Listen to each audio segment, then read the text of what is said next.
यह मणिमहेश यात्रा मेरी 5वीं मणिमहेश यात्रा थी, किंतु विशेष बात तो यह थी कि मैं इस बार किसी अपने के साथ इस यात्रा को कर रहा था और वो है मेरी प्रिय पत्नी। प्रणाम मित्रों, मेरा नाम है सुजीत कुमार और आपका मेरे इस चैनल में हार्दिक स्वागत है। आपके लिए प्रस्तुत है मणिमहेश यात्रा की वह वीडियो सीरीज जो यात्रा मैंने अपनी पत्नी के साथ की। कृपया वीडियो के अंत तक बने रहें और इस सीरीज के अतिरिक्त भविष्य में आने वाले इसी प्रकार के वीडियोस को देखने के लिए चैनल को सब्सक्राइब अवश्य करें। अभी के लिए आप इस सुंदर मणिमहेश यात्रा का घर बैठे आनंद लीजिए। क्या पता इस वीडियो सीरीज को देखने के बाद आपके भीतर भी अपने जीवन साथी के साथ मणिमहेश यात्रा करने की इच्छा जागृत हो जाए। यदि आपको यह वीडियो पसंद आए तो वीडियो को लाइक कर अन्य लोगों के साथ शेयर अवश्य करें। आपके ऐसा करने से मुझे प्रोत्साहन मिलता है और चैनल को आगे बढ़ने में आपकी ओर से सहायता प्राप्त होती है।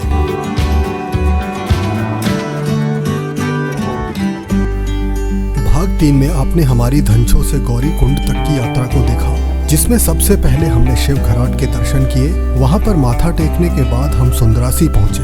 सुंदरासी में कुछ देर विश्राम के बाद हम सुंदरासी मार्ग से होते हुए गौरी कुंड पहुंच गए। गौरी कुंड में पत्नी के स्नान एवं देवी माँ की पूजा के बाद शिव कलोत्री में मेरे स्नान के पश्चात हम रात्रि विश्राम के लिए एक भंडारे में ठहर गए। अब आगे यह राधा अष्टमी का दिन है, अर्थात यात्रा पर्व का अंतिम दिन।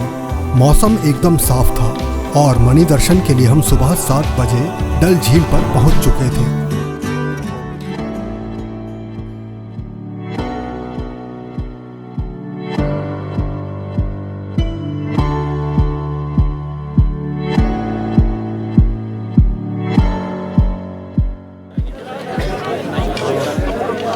तो अब भोले के दर्शन होने वाले 5-10 मिनट में मणिमहेश में हम पहुंच चुके हैं।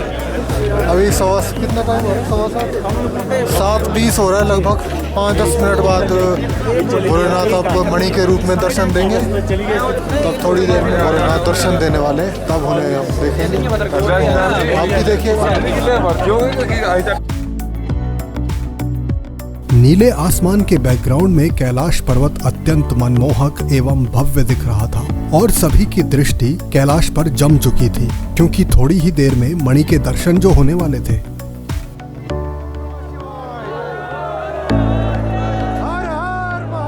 पूरा वातावरण भगवान के जयकारों से गूंज उठा और फिर दर्शन हुए सूर्य प्रदत्त मणि के। तो आप भी बोलो, हर हर महादेव, ओम नमः शिवाय, हर हर महादेव, ओम नमः शिवाय, और दर्शन कीजिए इस दिव्य मणि के। यह मणि केवल मणि नहीं अपितु स्वयं साक्षात भगवान शिव है।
भोलेनाथ ने दर्शन दे दिए हैं सभी को। आज मौसम एकदम साफ था। पूरी परवी में इस बारी मौसम साफ नहीं था, पर आज मौसम एकदम साफ है। आसमान में एक भी बादल नहीं है। तो कैसा लगा? आज तो उन्होंने पहली बारी दर्शन किए, पहली बारी आए हैं, पहली बारी दर्शन कर लिए।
मणि दर्शन के बाद हमने कुंड में पंचांग स्नान किया और फिर प्रसाद आदि का चढ़ावा और पूजा करने के बाद हमने डल झील की परिक्रमा की।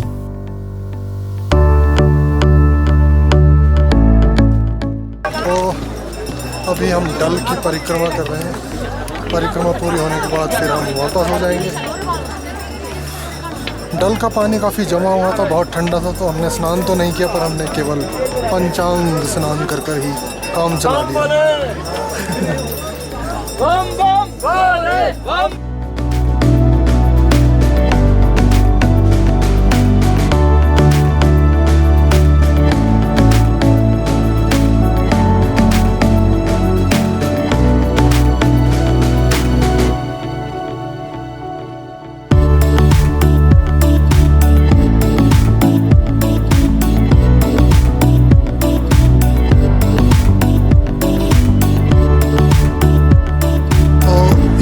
से हमने अपनी अब ये मणि महेश यात्रा पूर्ण कर ली है। सोचा नहीं था, बीच बीच में कई बार हमारी हालत ख़राब हुई, हम काफ़ी थक गए, पहुंच पाए या ना पहुंच पाए, पर फिर भी किसी प्रकार हम पहुंच गए और हमारी यात्रा ये संपन्न हो चुकी है। तो अब हम घर के लिए वापस हो रहे हैं, तो अब आप ये वीडियो देख पाएंगे यूट्यूब पर। तो चलिए, तो यात्रा तो हमारी संपन्न हुई। अब मिलते हैं फिर किसी अगली यात्रा पर, यदि भगवान बुलाते हैं किसी भी अपने धाम पर। तो चलिए, तो मिलते हैं अगले साल। अगली बार तक के लिए जय राम जी की। जय राम जी की। ओम नमः शिवाय।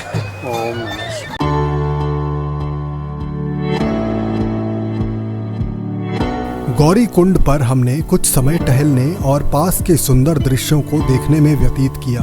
हम साथ में मणि महेश की ढेरों यादें जो साथ ले जाना चाहते थे।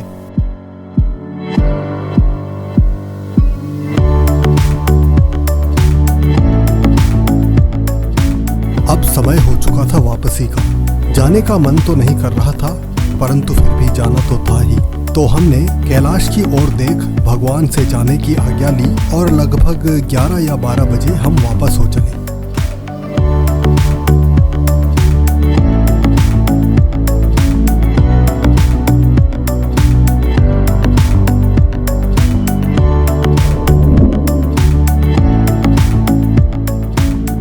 धनछो तक पहुंचने में हमें लगभग 2 या 3 घंटे लगे। चढ़ाई के दौरान अंधेरा हो जाने के कारण हमें धनछो के दर्शनों का अवसर नहीं मिल पाया था। हमने यहाँ पर लगभग आधा घंटा व्यतीत किया।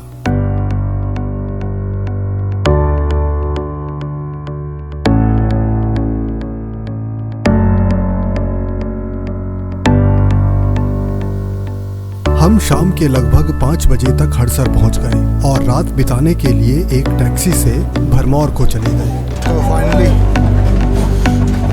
हमने अपनी मणि महेश यात्रा कंप्लीट कर ली। थके, टांगों में दर्द हुआ, न जाने क्या क्या हुआ, पर अब यात्रा संपन्न हो चुकी है। और अब हम देखिए टैक्सी में भरमौर जा रहे हैं।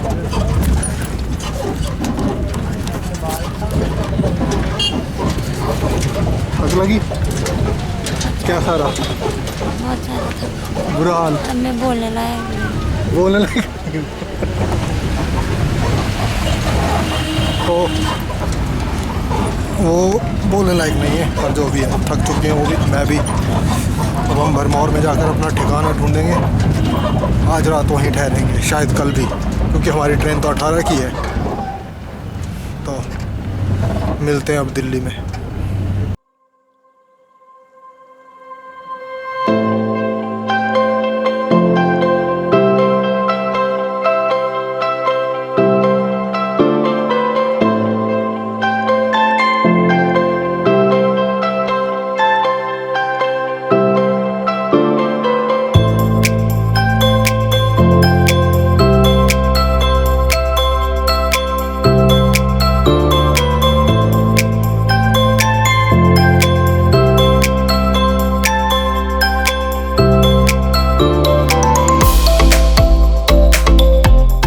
अगला दिन हमने भरमौर के 84 मंदिर प्रांगण में कुछ छोटी मोटी खरीदारी और प्रांगण के अन्य मंदिरों के दर्शनों में व्यतीत किए।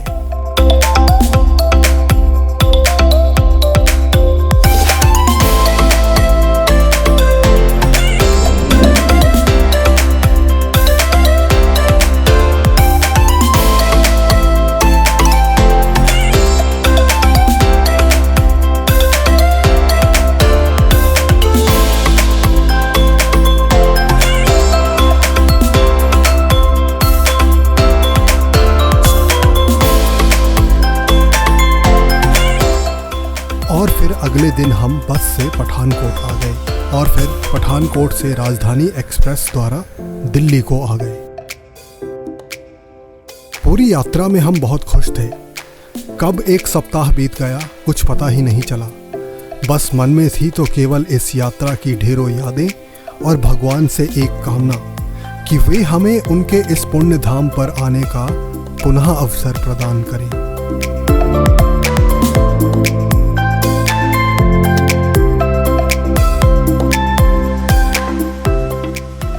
यदि आपको यह वीडियो पसंद आया हो तो आप अवश्य इसे लाइक करें तथा अन्य लोगों के साथ इसे शेयर करें और हाँ, चैनल को सब्सक्राइब करना ना भूलें।